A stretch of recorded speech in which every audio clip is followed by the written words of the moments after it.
Hello students, I am sure you all happy as the lark. Today we are going to learn a poem from the fifth unit, okay? The River, written by Caroline Ann Bowles. Clear?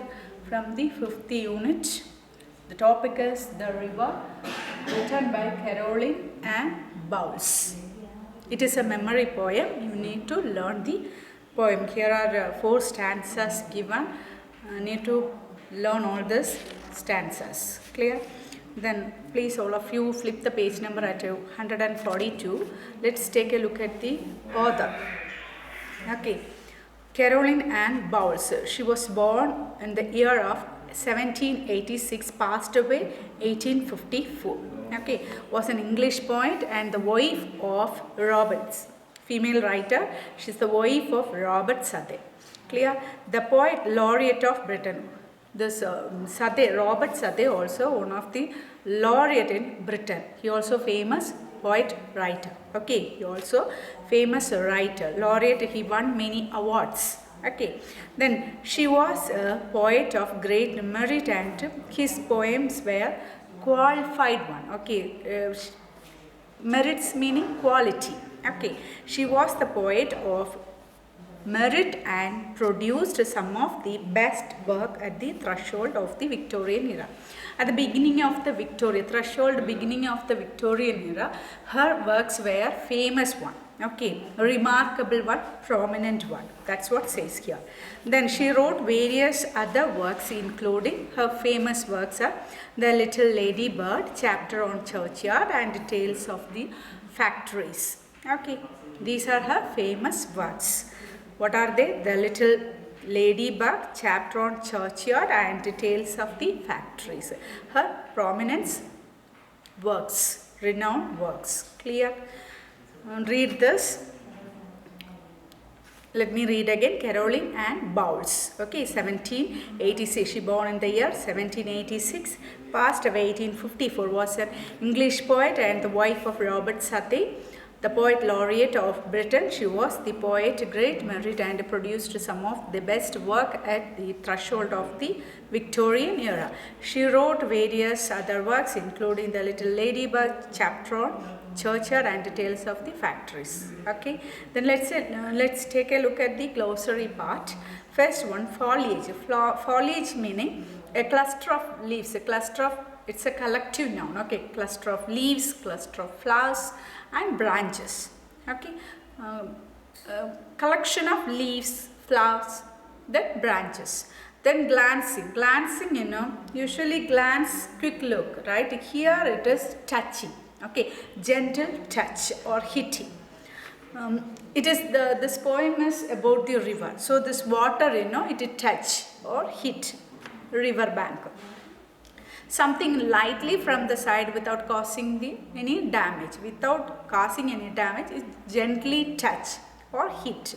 Then swelling, becoming greater in intensity or volume. Here water level increases, that is swelling. Okay, the level increased. Then rose bank, usually river bank, seashore, right? Here at the river bank filled with roses, flowers. That's why he says rose banks. Okay, rose banks, river banks where roses appear along.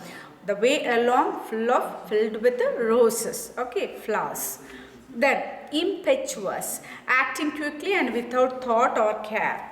Youth, youth. Teenage people usually whatever they immediately they act. They don't think about the consequences. That is, they are called impetuous youth. Okay, impetuous meaning act quickly without thinking much. Then tenting going in a particular way. Tenting means going in a particular way.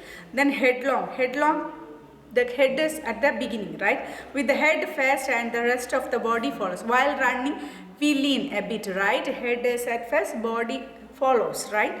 Like that, headlong. Then hath, it's a past form. In the past, the third person singular form of the has. Okay, third person's has, we use it. I have a pen, she has a pen, right? That's what. Then eternity, life continuing without end after death. Eternity, there is no end, even after, human being, even after death, our soul never destroy, right? There is life after death also. That is what eternity, everlasting. The soul is everlasting, right? Body lost, okay, but soul is not. That's what. So please learn all these words, vocabularies. Clear? Foliage, glancing, swelling, rose banks, impetuous, tempting, headlong. Then hath eternity. Clear? Then look at the page number 142. Poetic devices given. Anaphora. Already we discussed, right? Anaphora. Anaphora is the repetition of words, and cat and the fly. There also we discussed spider and the fly. Sorry, spider and the fly. The cat and this painkiller, right? Yes. So here and this that poem also we discussed some words. It is repeated, right? That is anaphora. Anaphora is the repetition of certain words or phrase at the beginning of successiveness, then lines of writing or speech. It is repeated, sometimes a line repeated or words, okay, or phrase repeated. Here, see that line hath never sounded, see that sail hath never sounded. Then epithet. Epithet is an adjective, okay. Beautiful girl. It's a beautiful is the adjective, right? Epithet. Similarly, an adjective or phrase expressing a quality or attribute regarded as character. See, usually we give this attribute to the human being only, okay. Beautiful lady or girl or intelligent boy, human qualities, attribute to human. But here, these are the adjectives used for a river, some other things it's used. Okay, that's called epithet. Little river. There is no little river, right? But it is called epithet. Here little is epithet. Okay. Then imagery. Imagery, when we think about a word, immediately it brings visuals in our mind. We could sense with our five senses. Okay, we could feel that, we could visualize that. That's imagery. Okay. Yellow pebbles. Yellow pebbles, pebble we know, immediately we could visualize yellow pebbles. Okay. See, imagery is the name given to the elements in the poem that sparks the senses. It need not be only visual. It can relate any of the five senses. Okay. Touch, smell, or sight, hearing, taste, all these things. Clear? Let's get specific, okay, in this poem. Then river, it's a memory poem, you need to learn this, okay. Then first stanza, repetition, river, see, repeated this word. River, little river. Little is the epithet, okay, describing the river. Okay, so it is epithet. Bright you sparkle on your way, over the yellow pebbles dancing, through the flowers and foliage glancing like a child at play. See, this river, it compared with a child.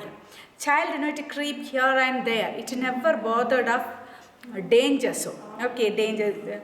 If we keep a boil of water, okay, boiling water, hot water, and then it doesn't know, it doesn't bother. This child, doesn't bother, just dip its hand, right? Similarly, it's compared this river with a child. It never bother about anything. It's just move on its way. Okay, so river, little river, bright you sparkle on your. This water, when sunlight fall, it's bright, it's sparkle, it's very transparent, right? Then over the yellow pebbles dancing. See, you could see the pictures at the side. Pebbles, river. We could see many pebbles, stone, okay, polished stone is called pebbles. Then yellow pebbles dancing. See, over this pebbles, this water is dancing, jumping, moving elegantly, right? That's what. Through the flowers and foliage glancing. Yeah, while it's moving, on the way, it's taking look at the flowers, branches, on the everything, okay, whatever things aside at the river bank, it takes a look, some leaves, and it's taking along with it, right? So taking a look, everything, like a child at play, it's a playing, okay, on its way, whatever it's, the ground may be hard or smooth, it never bother, just moving on, okay, happily it is moving. Child also, when it falls, it cry at moment, next time it tries, right? Similarly, it never bother about the danger or any other things, it's just moving on, okay. Like a child, it's playing very happily. Clear? Then river, river, little river, bright you sparkle on your, so bright, over the yellow pebbles dancing, through the flowers, foliage and glancing, touching, okay, it is touching all these leaves, flowers and all, like a child at a play. So here figure of speech, anaphora, then epithet, little river, clear. Then rhyme scheme, river at the end of the word, river, way, glancing, dancing, play. See here, river A, way is B, okay, dancing, same sound, dancing and glancing, so C, then play, it's the same sound of way, so B, clear? Like that you have to do. The next stanza, river, river, swelling river. Swelling, I told you, increasing its level. See, again, epithet, swelling river. Okay, river, river, swelling river. On your rush through, rough and smooth, louder, faster, brawling, leaping, over rocks by rose banks sweeping like impetuous youth. Again, this river is compared with the youth. Okay, first a child, then youth. Impetuous, never obey, never listen to anything, just whatever thing, it's act immediately. Okay, here this river, it compared with, while flooded, okay, while flooding, the water level increase, it's rush, it comes very fast, right? That time, it never bother about the ground, whether it's smooth or rough, it's move very fast, that's what it says. On you rush through, rough and smooth, louder, while moving, while gushing this water, that it make noise, okay, louder, it make noise louder, then it moves very fast, this water.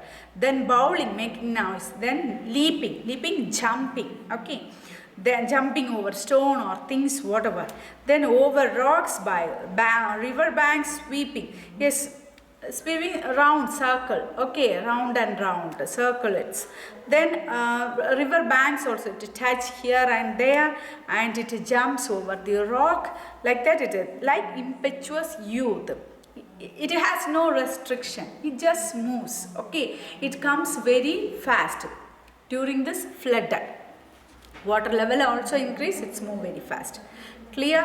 Then river, river, swelling river, on your rush through rough and smooth, louder, faster, brawling, leaping over rocks by river banks, sweeping like impetuous youth. Here see, look at this rhyming words, river, smooth, leaping, sweeping, youth. See, A, smooth, B, leaping, sweeping, same sound, right? So CC, youth and smooth, BB. Clear? Then the next third stanza, river, river, brimming, overflowing, epithet, okay, brimming river. This is overflowing, okay, overflowing of water, and broad and deep and still as time. See here, this river is not narrow, it's very broad, right? Yes, broad and deep. Deep here refers that depth of the river. Okay, it's so deep, depth. Then, and still as sometimes it looks so silent. Okay, still, no movement. But inside, at the depth, it's moving very fast. Okay, that we cannot see that. Then, as time seeming still, but when we look at that, it's very still. But it's moving, yet still in motion. Motion is there. Okay, movement is there. Then tending to onwards to the ocean. Where this river is moving, river water moves to the where? This ocean, sea. Okay, just like mortal prime.